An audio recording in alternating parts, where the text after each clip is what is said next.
दिल्लीमध्ये सत्ता स्थापनेच्या घडामोडींना वेग आलेला आहे। साहजिक आहे, काल लोकसभेचा निकाल लागला आणि त्यानंतरचे आकडे पाहता आता कोण सत्ता स्थापनेचा दावा करणार याची उत्सुकता आहे। एनडीएची बैठक संपली आहे आणि इंडिया आघाडीची बैठक सुरू झालेली आहे। सध्या सत्ता स्थापनेसाठी एनडीएला 7 जूनची राष्ट्रपतींकडून वेळ देण्यात आलेली आहे। 7 जून रोजी एनडीएच्या सगळ्या खासदारांची बैठक आहे आणि या बैठकीनंतर सत्ता स्थापनेचा दावा भाजप करू शकणार आहे। इंडिया आघाडीची सुद्धा बैठक सुरू आहे। इंडियाच्या बैठकीमध्ये पवार, राऊत, अखिलेश यादव हे उपस्थित आहेत। शिवाजी काळे आपल्याला अपडेट देत आहेत। शिवाजी, एनडीएची बैठक झाली आहे, इंडिया आघाडीची बैठक सुरू आहे। काय साधारण खलबतं, काय ठरू शकतं या बैठकीमध्ये? आणि इकडे एनडीएला सुद्धा 7 तारखेची वेळ दिलेली आहे राष्ट्रपती द्रौपदी मुर्मू यांनी।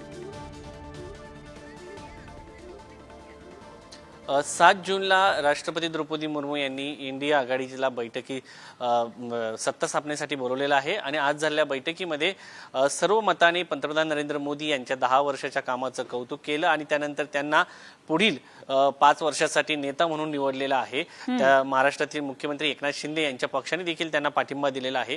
दुसरीकडे जर पाहिलं तर इंडिया आघाडीची एक बैठक सुरू आहे। इंडिया आघाडीच्या बैठकीमध्ये सगळ्यात महत्त्वाची आणि क्रुशियल महत्त्वाची बाब असणार आहे, कारण नितीश कुमार आणि चंद्रबाबू नायडू या दोन्ही पक्षाच्या नेत्यांना सोबत घेण्याच्या संदर्भात काही प्रयत्न करायचे का, केले तर कशा पद्धतीने करायचे, हे सगळ्यात महत्त्वाचं आहे। दुसरीकडे सगळ्यात महत्त्वाची घडामोड झालेली आहे ती म्हणजे 7 खासदारांनी, अपक्ष खासदारांनी पाठिंबा दिलेला आहे मोदी सरकारला आणि 3 असे पक्ष आहेत त्यांचा एक खासदार निवडून आला, जसं की अजित पवार यांच्यासारखा एक पक्ष आहे।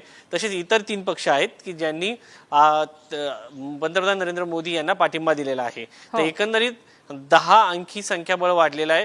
थोडक्यात मोदी जे आहेत, जरी एक दगाफटका झाला कुठून तरी संख्याबळाचा जुगाड जो आहे तो करण्याचा प्रयत्न केला जात आहे। दुसरीकडे इंडिया आघाडी जी आहे ते देखील आता जुळाजुळ करणार का, हा सगळ्यात मोठा प्रश्न आहे। ही जबाबदारी कोणाकडे दिली जाते आणि पंतप्रधान कोण असणार, इतर महत्त्वाची पदं जसे की संरक्षण मंत्री, गृहमंत्री, अर्थमंत्री ही खाती जे घटक दल आहे ते मागणार आहे। त्यामुळे देशात ही सगळ्यात मोठे प्रश्न आहे आणि या सगळ्या पार्श्वभूमीवरती दोन्ही पक्षांच्या झालेल्या बैठका महत्त्वाच्या आहेत। सध्या तरी पंतप्रधान नरेंद्र मोदी या सगळ्या रेसमध्ये, भाजप सगळ्या रेसमध्ये पुढे आहे आणि जी माहिती मिळत आहे त्यानुसार पंतप्रधान नरेंद्र मोदी हेच आगामी काळामध्ये शपथ घेणार आहेत। इंडिया आघाडीची जी बैठक सुरू आहे आता, त्याला महाराष्ट्रातून कोण कोण गेलेलं आहे?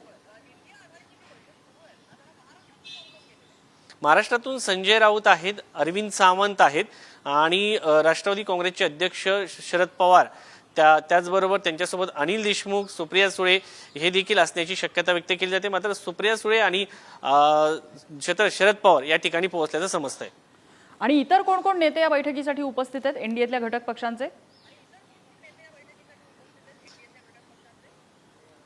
इंडिया आघाडीच्या बैठकीमध्ये जर आपण पाहिलं तर राहुल गांधी आहेत, प्रियंका गांधी आहेत, सोनिया गांधी आहेत, मल्लिकार्जुन खरगे आहेत, तेजस्वी यादव आहे, समाजवादी पक्षाचे नेते अखिलेश यादव आहेत, त्याचबरोबर झारखंडचे मुख्यमंत्री आहेत, यासारखे जे इंडिया आघाडीचे नेते आहेत ते उपस्थित असल्याचं समजतंय।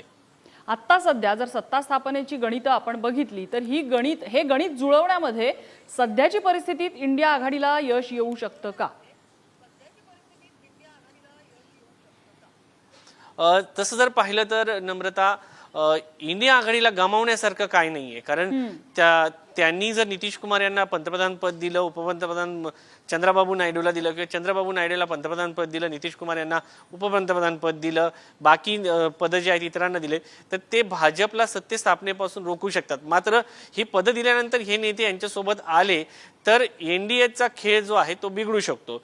दुसरा मुद्दा एक आहे तो म्हणजे हा खेळ बिघडला तर बिहारमधून नितीश कुमार केंद्रात येतील, तेजस्वी यादव हे मुख्यमंत्री होतील बिहारचे, आंध्रामध्ये देखील इंडिया आघाडीचं सरकार येईल, तसे आंध्र प्रदेशमध्ये चंद्रबाबू नायडू हे 135 जागा घेऊन एक सर्वात मोठा पक्ष झालेत आणि बहुमताचा आकडा त्यांनी पार केला। त्यामुळे त्यांना कुठली अडचण नाहीये इंडिया आघाडी सोबत येण्याचा आणि या अगोदर देखील ते आलेले आहेत। त्या दोन्ही पक्षाला इंडिया आघाडी किंवा एनडीए आघाडी काही नवीन नाहीये।